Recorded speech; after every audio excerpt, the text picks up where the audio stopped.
Welcome to the Tech Egg. Don't get scrambled. Enjoy the video. In this video, I will explain how to make a timer app.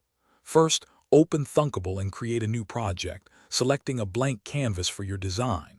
You will need to add a label component to your screen. This will show the elapsed time.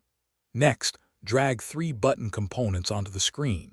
These buttons will serve as your start, pause, and reset controls for the timer functionality.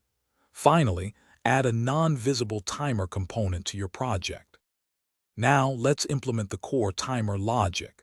Select your timer component and set its interval property to 1000 milliseconds, which equals 1 second.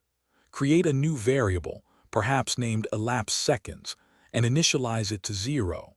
In the blocks editor, when the timer fires, increment this elapsed seconds variable by 1.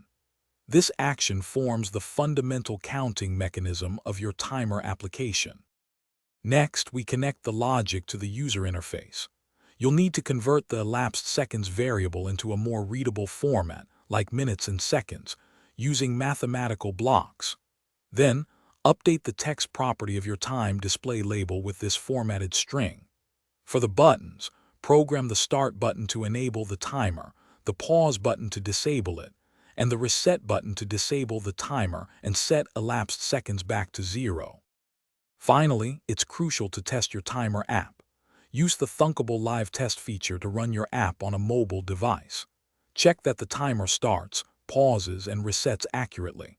Pay close attention to the time display and button responsiveness. If any issues arise, return to the blocks editor to debug. Refine the user interface by adjusting component sizes, colors, and fonts to create a visually appealing and user-friendly application. Thanks for watching. Consider subscribing if I helped unscramble your problems.